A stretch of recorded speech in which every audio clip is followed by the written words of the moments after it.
आज हम आपको बताएंगे बायोट-स्वार्ट लॉ के एप्लीकेशन। तो चलिए शुरुआत करते हैं। और इसको ना 5 नंबर में बिहार बोर्ड में क्लास 12th में पूछा भी जाता है। तो इसको अच्छे से समझिएगा और अपने से समझने का कोशिश करिएगा और बनाने का भी कोशिश करिएगा, ठीक है। चलिए शुरुआत करते हैं। देखिए, एप्लीकेशन ऑफ बायोट-स्वार्ट लॉ। तो यहाँ पे पहला जो एप्लीकेशन है ये बहुत ही ज़्यादा इम्पोर्टेंट है और 5 नंबर में इसको पूछा भी जाता है। क्या कह रहा है ये? कहता है magnetic field intensity at the centre of circular coil. मतलब क्या? सर्कुलर कॉइल मतलब क्या होता है? वृत्ताकार कुंडली। तो वृत्ताकार कुंडली के केंद्र पर चुंबकीय क्षेत्र की तीव्रता, ठीक है। देखिए कैसे इसको सॉल्व करेंगे हम लोग। यहाँ पे कुछ लाइन लिखे हैं, इसको पहले पढ़िए। कहता है माना कि आर त्रिज्या का एक वृत्ताकार कुंडली है। तो हम लोग क्या करते हैं, यहाँ पे आर त्रिज्या का एक वृत्ताकार कुंडली बना लेते हैं।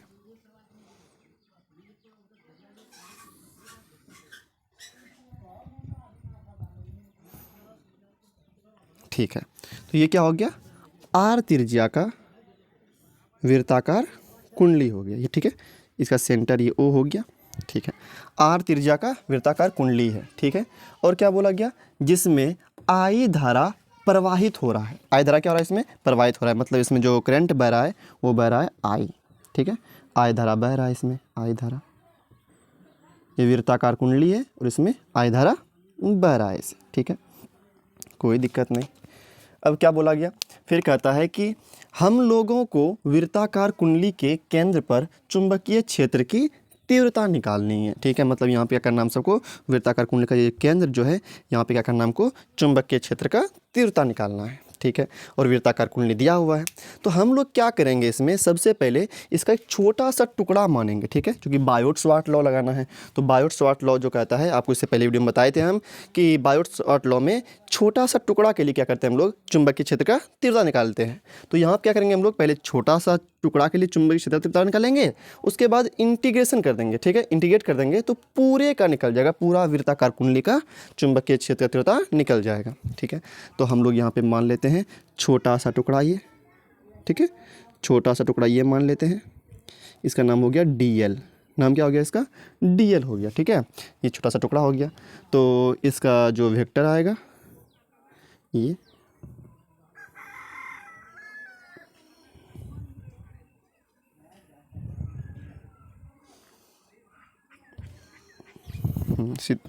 ठीक है। बना 90 डिग्री, यहाँ पे 90 डिग्री।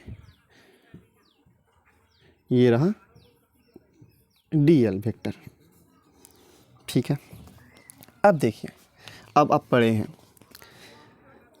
बायोट-स्वार्ट लॉ क्या कहता है? अकॉर्डिंग टू बायोट-स्वार्ट लॉ, मतलब शॉर्ट में इसको हम लोग क्या बोलते हैं? BSL। क्या बोलते हैं? BSL। और इससे पहले वाले वीडियो में हम आपको बताए थे कि बायोट-स्वार्ट लॉ का फॉर्मूला क्या होता है, उन्होंने क्या कहा था। तो उन्होंने बताया था, हम आपको बताए भी थे, पूरे दिखाए थे कि जो DB होता है, DB बराबर जो फॉर्मूला होता है mu naught I DL sine theta by 4 pi R square. ये बायोट-स्वार्ट लॉ का फॉर्मूला इससे पहले वाले वीडियो में हम बता चुके थे आपको, ठीक है। तो ये वही से फॉर्मूला आ गया, क्योंकि एप्लीकेशन बायोट-स्वार्ट लॉ का ही पढ़ रहे हैं ना, तो उसी का फॉर्मूला लगाएंगे यहाँ पे, ठीक है। अब देखिए यहाँ पे DB बराबर mu naught I DL sine, बताइए थीटा कितना है? थीटा कितना है? कौन कितना बना है यहाँ पे? कौन देखिए यहाँ पे कौन जो बना है, कितना डिग्री बना है यहाँ पे? कौन कितना है? 90 डिग्री है। तो यहाँ पे लिख दीजिए 90 डिग्री बटे में क्या है? 4 पाई R स्क्वायर। अब देखिए नीचे लिख देते हैं यहाँ पे DB बराबर म्यू नॉट I DL, और साइन 90 का वैल्यू कितना होता है? 1 होता है। तो यहाँ कितना आ जाएगा? 1 आ जाएगा बटे में क्या? 4 पाई R स्क्वायर, ठीक है। अच्छा देखिए, अगर 1 से गुना भी कर देंगे यहाँ पे ना, तो कोई फ़र्क पड़ने वाला है नहीं। तो यहाँ पे गुना करे या ना करे कोई फ़र्क नहीं पड़ेगा, ठीक है। तो क्या हो गया? Mu naught I DL by 4 pi R square. ठीक है। लेकिन ये किसके लिए निकला, छोटा सा टुकड़ा के लिए निकला ना, छोटा सा टुकड़ा डीएल के लिए निकला, ये डीएल के लिए चुंबकीय स्वतंत्रता निकला। लेकिन हमको निकालना किसके लिए है, पूरे के लिए निकालना है। तो अगर हमको पूरे के लिए निकालना है तो क्या करना होगा, हमको इंटीग्रेट कर देना होगा। तो एक काम करते हैं, इसको हम ऊपर पहले मिटाते हैं। अब हम लोग क्या करेंगे, केंद्र के लिए कुल चुंबकीय क्षेत्रता निकालेंगे। तो पहले आप यहाँ तक नोट कर लीजिए, ठीक है। तो अब इसको क्या करेंगे हम लोग, ये तो छोटा सा टुकड़ा के लिए निकला है, ठीक है। अब अगर यहाँ पे अगर आप ध्यान से देखें तो यहाँ पर जो निकाले हम लोग इतना सा के लिए निकाले हैं, इतना सा के लिए, इतना छोटा सा टुकड़ा, ये छोटा टुकड़ा जो देख रहे हैं आप, इतना सा के लिए हम लोग निकाले हैं, ठीक है। लेकिन हमको निकालना किसके लिए है, पूरे के लिए निकालना है हम लोगों को। तो हम लोग क्या करेंगे, पूरे के लिए निकालेंगे। मिटाते हैं ऊपर का।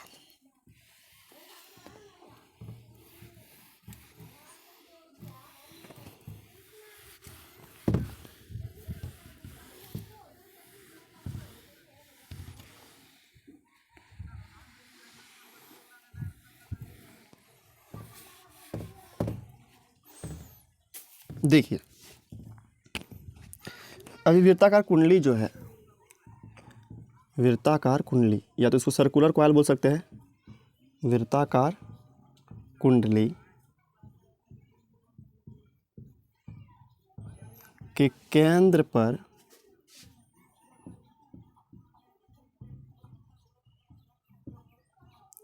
कुल चुंबकीय क्षेत्र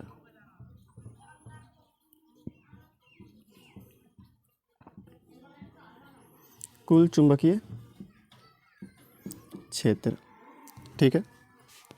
कुल का मतलब क्या कि आपको क्या करना होगा, इंटीग्रेट कर देना। इंटीग्रेशन करेंगे, जैसे इंटीग्रेशन का मतलब ये होता है समेसन, मतलब जोड़। तो यहाँ पे क्या करेंगे कि जैसे हम लोग इंटीग्रेट करेंगे दोनों तरफ तो क्या हो जाएगा, कुल निकल जाएगा हम सबका। तो निकालते हैं, दोनों तरफ इंटीग्रेशन कर देते हैं। डी बी बराबर, इधर भी करना होगा, mu not I D L by 4πr²। कहाँ से कहाँ तक, जीरो से, चूँकि ये वृत्ताकार कुंडली है, वृत्त का परिधि होता है तो 2πr, तो ये 2πr तक चला जाएगा, ठीक है। आप चाहे तो इधर भी इंटीग्रेशन लगा सकते हैं, लिमिट लगा सकते हैं इधर से इधर भी, 0 से b तक, ठीक है। अगर नहीं भी लगाएंगे कोई दिक्कत नहीं है, बात एक ही होगा यहाँ पर। इधर लगाए फिर भी ठीक है, ना लगाए फिर भी ठीक है, लगा दी कोई दिक्कत नहीं। डी का क्या होता है इंटीग्रेशन, b हो जाता है, कहाँ से कहाँ तक, 0 से b तक, ठीक है, बराबर। अब यहाँ पे देखिए तो डी एल यहाँ पे, ठीक है, तो एल वाला चीज़ यहाँ पे कोई है नहीं, तो बाकी सभी कांस्टेंट है, इसको बाहर कर देंगे हम लोग। तो क्या हो जाएगा, mu not I bye 4πr²। कहाँ से कहाँ तक, 0 से 2πr तक। अब अंदर में क्या बचा, डी एल। यहाँ पे एल वाला कोई चीज़ था नहीं इसके पास, अगर एल वाला चीज़ यहाँ पे रहता ना, एल रहता या L² रहता, कुछ रहता तो यहाँ पे हम लिखते हैं यहाँ पे, लेकिन यहाँ पे एल कुछ था क्या, यहाँ पे एल है लेकिन यहाँ पे एल नहीं है, इसलिए सब कांस्टेंट बाहर हो जाएगा ये। अब देखिए यहाँ पे लिमिट लगा दीजिए आप, तो क्या हो जाएगा, बी की जगह पे पहले बार ऊपर वाला ऊपर रख देंगे, ऊपर में बी ही था, फिर माइनस बी की जगह पर नीचे वाला 0 हो जाएगा ये। अब बराबर mu not I bye 4πr²। अब डी एल कंडीशन क्या होता है, एल होता है, ठीक है। कहाँ से कहाँ तक, 0 से 2πr। बी में 0 कितना हो जाएगा, B mu not I bye 4πr²। अब देखिए यहाँ पे लिमिट रखिए, अब एल के जगह पर पहली बार में ऊपर वाला, तो ऊपर में क्या है 2πr, फिर माइनस देखा कि नीचे वाला, एल के नीचे रखो 0, ठीक है। अब देखिए ये b हो गया बराबर mu not I bye 4πr²। कुछ नहीं मतलब गुना है यहाँ पे, 2πr में घटेगा 0, कितना हो जाएगा, 2πr ही हो जाएगा। तो पाई पाई कट जाएगा, 2 से 4 भी कट जाएगा 2 बार में, एक r भी कट जाएगा, तो क्या बचेगा यहाँ पे, तो यहाँ पे क्या बचेगा, हम यहाँ नीचे लिख देते हैं, ठीक है। b बराबर म्यू नॉट आई बाय, यहाँ पे 2 और एक r बचा है, 2r। क्या बचा, b बराबर mu not I by 2r। लेकिन अगर ये देखा जाए तो ये जो कुंडली था इसमें फेरों का संख्या 1 था, इसीलिए यहाँ पे क्या आया mu not I by 2r। लेकिन अगर n से गुना कर देंगे, क्योंकि इसमें अगर n टर्म आ जाएगा तो n से गुना कर देंगे। वही अगर यहाँ पे अगर 2 ठो रहता, 2 फेरों की संख्या रहता तो यहाँ पे 2 से लिखते हैं। यहाँ पे एक फेरा था इसीलिए यहाँ पे एक कुछ नहीं, इसमें एक है, 1 म्यू नॉट आई है, क्योंकि यहाँ पे फेरा का संख्या 1 था तो यहाँ पे 1 म्यू नॉट आई है। वही 2 रहता तो यहाँ पे 2 म्यू नॉट आई होता, 3 फेरा का संख्या रहता तो 3 म्यू नॉट आई होता। अगर n टर्म के लिए हम निकालें, यहाँ पे दे देते हैं, इसके नीचे लिखिएगा आप लोग n टर्म्स के लिए, n टर्म्स के लिए तो क्या निकलेगा बताइए, b बराबर म्यू नॉट, अब n से गुना कर दीजिए एन आई बटे क्या 2r। n क्या है, n क्या है, n जो है वो फेरों की संख्या है, n क्या फेरों की संख्या है। अगर एक फेरा रहेगा तो 1 म्यू नॉट आई, 2 रहेगा तो 2 से गुना करेंगे, 3 रहेगा 3 से गुना करेंगे, n टर्म आ जाए तो n से गुना कर देंगे, b बराबर mu naught n I by 2r। यहाँ तक करेंगे आप, तो यहाँ तक करिएगा तो आपको 5 नंबर मिल जाएगा। ठीक है, प्रूफ क्या यहाँ पे, यहाँ तक आपको करना होगा तो आपको 5 नंबर मिल जाएगा। बहुत ही इंपॉर्टेंट क्वेश्चन था ये, तो आप एक बार इसको नोट कर लीजिए।